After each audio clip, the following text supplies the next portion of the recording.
Kembali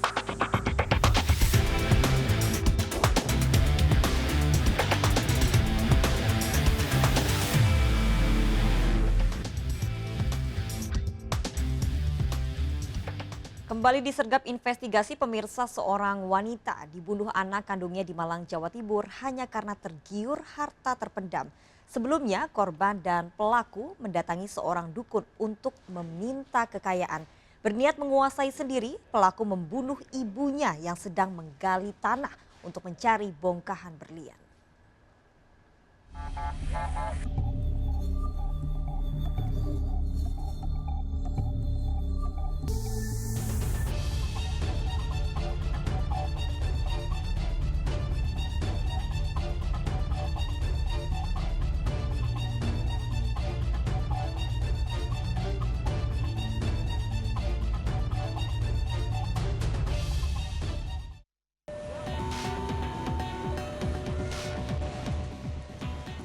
Mayat seorang wanita ditemukan para pekerja PT Pembangkit Jawa Bali yang akan membersihkan bekas bangunan mes di Jalan Karangkates Sumber Pucung, Malang, Jawa Timur. Saat ditemukan, mayat sudah mengeluarkan bau menyengat dan sempat disangka ular karena hanya terlihat bagian kaki, sedangkan perut hingga kepala terkubur tanah. Hingga selesai proses evakuasi untuk otopsi di Rumah Sakit Saiful Anwar Malang, polisi tidak menemukan identitas mayat. Korban ini hampir tidak dikenali untuk wajahnya. Komandan, apakah ditemukan luka-luka? Untuk sementara karena tadi terpendam, jadi kita tidak bisa memastikan apakah dia ini terluka karena sudah terlalu lama. Setelah memeriksa 8 saksi warga sekitar lokasi bekas bangunan mes PT Pembangkit Jawa Bali, polisi mengungkap identitas mayat, misteri wanita berusia 55 tahun. Misteri diketahui memiliki kios jualan tak jauh dari lokasi temuan mayat. Warga sekitar juga mengenal Misteri. Menurut pengakuan dari tetangganya sudah 2 minggu tidak terlihat. Awalnya tetangga memikir itu biasa saja, namun setelah kita lakukan olah TKP, menemukan mayat dan ada barang-barang pribadi milik daripada korban, saksi yakin kalau itu adalah korban MT yang menghilang sekitar 2 minggu yang lalu.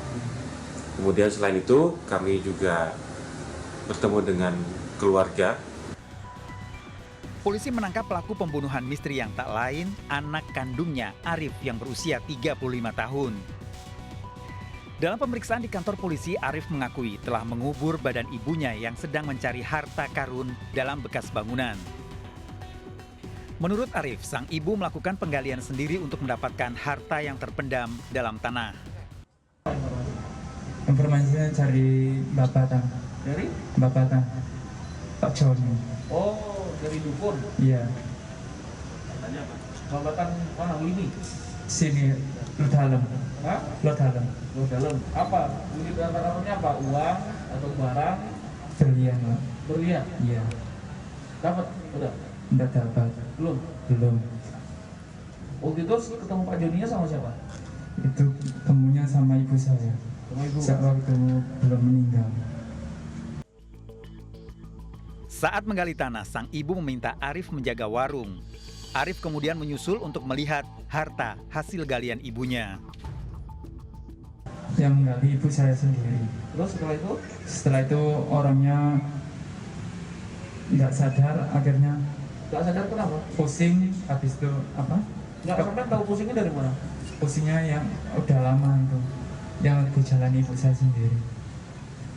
Jadi waktu kami datang ke sana, ibu sudah dalam keadaan... Ya udah tidak bernyawa itu. Hah? Tidak bernyawa. Kejadian berawal saat Mistrin mengajak Arif anaknya akhir Januari lalu mendatangi rumah Joni, seorang dukun di Blitar, Jawa Timur. Mistrin menginginkan kekayaan, sementara dukun Joni memberitahu adanya harta karun terpendam di rumah bekas mes dekat warungnya berupa berlian. Sepulang dari Blitar, Mistrin meminjam cangkul dan sabit milik tetangganya. Sekitar pukul 14.30, kemudian melakukan penggalian di bekas bangunan rumah yang sudah runtuh di dekat warungnya. Mistrin menggali sendiri, sementara Arif diminta menjaga warung. Selang 15 menit, Arif menyusul dan mendapati ibunya dalam kondisi pingsan. Arif kemudian justru mendorong ibunya ke dalam galian dan dikubur. Selang 3 hari, Arif mendatangi tempat ibunya dikubur. Namun janji dukun Joni asal Blitar tidak terbukti. Berlian yang diharapkan tak kunjung muncul dari dalam galian.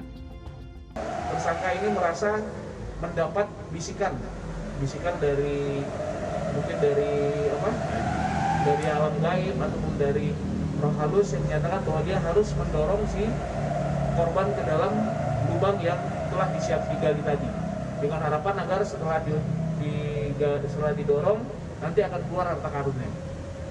Ya, akhirnya itu dilakukan oleh si tersangka, memasukkan korban ke dalam lubang tersebut dalam keadaan posisi yang sebagaimana yang telah kita temukan tadi. Setelah mengubur ibunya, Arif beraktivitas seperti hari biasanya. Setelah dikubur seperti itu, kemudian si tersangka meninggalkan TKP dan kembali beraktivitas seperti biasanya. Si tersangka ini sempat 3 hari setelah kejadian kembali ke TKP untuk memastikan apakah sudah ada harta karun yang keluar. Ternyata harta karunnya belum ada keluar dan si posisi korban masih di posisi yang sama. Tersangka terancam hukuman 15 tahun penjara dengan barang bukti cangkul dari lokasi temuan mayat. Bayi berusia 9 bulan ini ditemukan Juwarni, neneknya, di kamar tempat tinggalnya, Jalan WR Supratman, Teluk Betung Selatan, Kota Bandar Lampung, sudah dalam kondisi tewas. Terdapat sejumlah luka membiru di tubuh korban. Juwarni sebelumnya tidak mencurigai cucunya tewas, namun justru curiga pada Ayu menantunya yang pulang ke rumah membawa anak keduanya ke dalam kamar. Padahal sore hari Ayu berpamitan akan menginap di rumah kakaknya, namun tiba-tiba tengah malam pulang lalu pergi terburu-buru. Dia buka pintu, Ayu, namanya kan Ayu. Ayu, ngapain lah anak malam-malam digendong-gendong kayak gitu. Katanya mau nginep tempat kakak. Diam aja dia, masuk aja ke kamar, digeletakin, dia lari lagi, ayo mau kemana ayo. Jumarni kemudian mendekati cucunya, sempat menyangka tertidur, namun ternyata sudah tidak bernafas. Jadi semua. Apanya tuh mulutnya? Mulutnya itu sama itu. Ya hitam semua. Kayak habis jatuh itu. Cuman di mulutnya aja atau ada yang lain, Bu? Yang lain di perut sama di dada itu. Apa itu, Bu? Hitam juga? Hitam. Ferry, ayah korban, juga tidak menyangka putri keduanya tewas sementara ibunya kabur. Menurut Ferry, selama ini tidak ada masalah dalam rumah tangganya dan Ayu mengasuh korban dengan penuh kasih sayang. Ferry sempat menduga korban tewas karena jatuh sedangkan Ayu kabur karena ketakutan. Mau cari yang lain, ya kan? Orang mah kasihin aja sih si anak ini sama kita kan, nggak usah sampai hilang nyawa, gitu loh. Salah apa coba anak itu? Dosa belum ada. Ya kita sebagai bapak ya sakit hati lah. Tak apa, ada masalah nggak, Bang? Nggak pernah cerita dia. Nggak pernah cerita, Nggak pernah cerita. Adem-adem aja kita. Adem aja. Mana Pak RT Ijal? KTP kau? Keberadaan Ayu ditemukan polisi saat berada di sebuah rumah di Batu Suluh, Lampung Selatan. Ayu pun mengakui ikut terlibat pembunuhan putri kandungnya bersama Amin, tetangganya, sekaligus pria selingkuhannya. Siapa? Kok Bapak tahu Ayu sini? Wih, diam. Udah diem aja, itu urusan saya. Amin udah ketangkep ya? Dia pelakunya. Amin yang bunuh?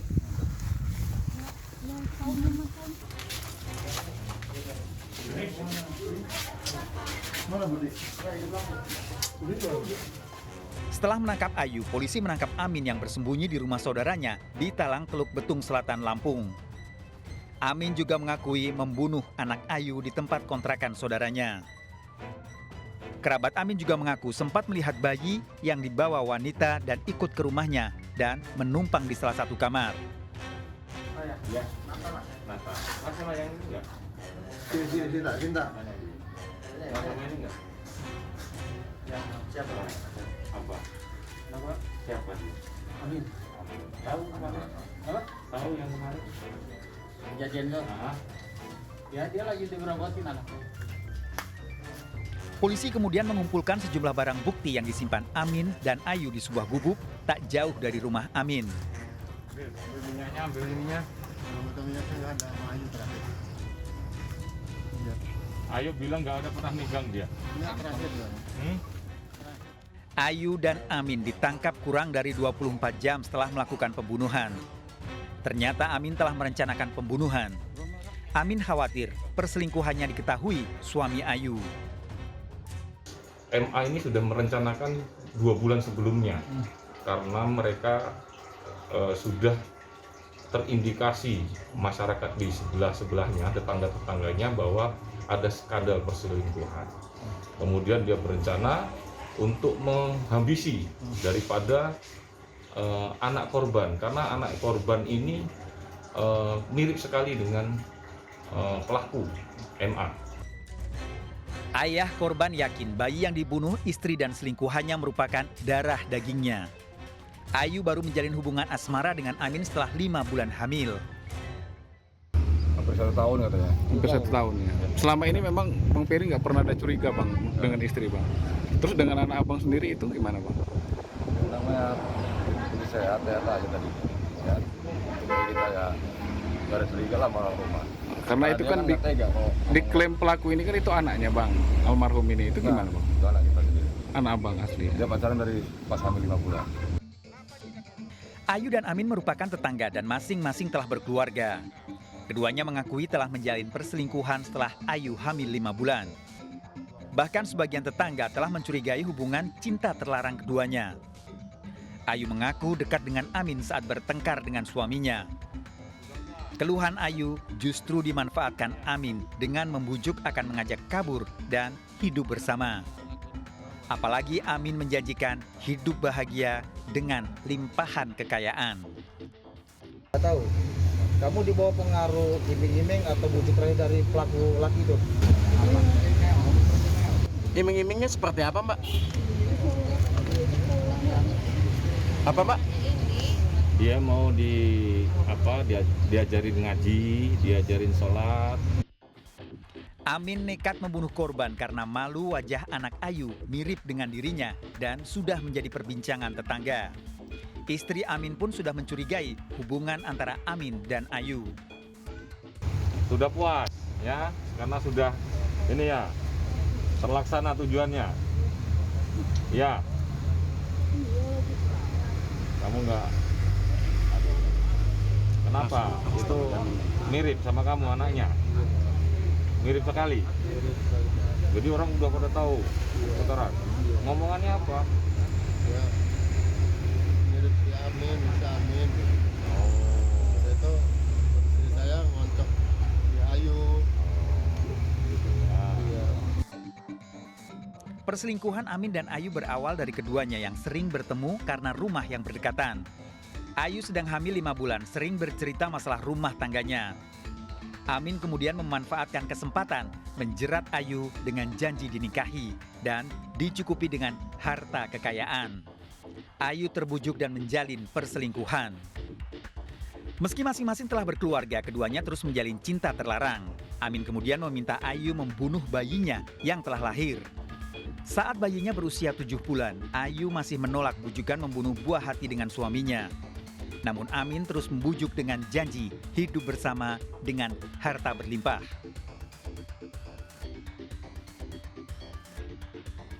Saat bayinya telah berusia 9 bulan, Ayu mengikuti ajakan Amin.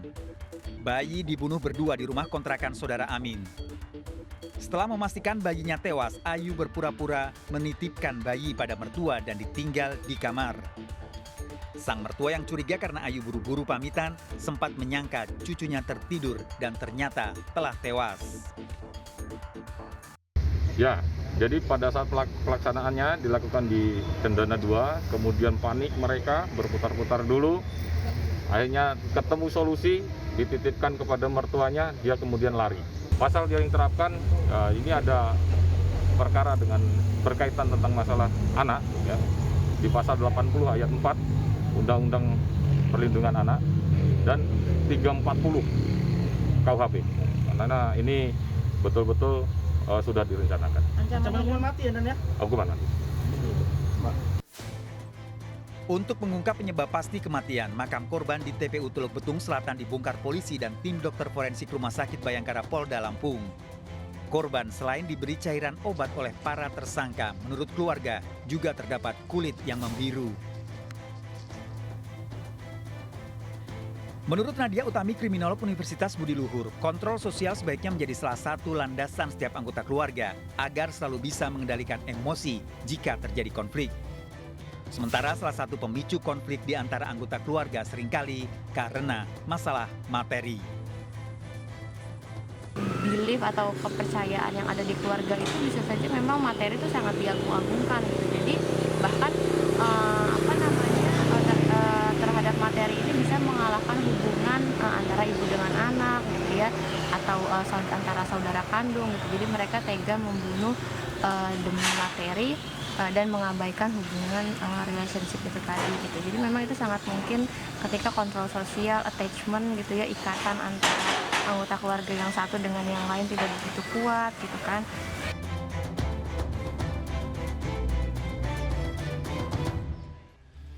12 oknum anggota polisi, 1 diantaranya Kapolsek, diamankan karena diduga mengkonsumsi narkoba. Ikuti informasi lengkapnya sesaat lagi, tetaplah di Sergap Investigasi.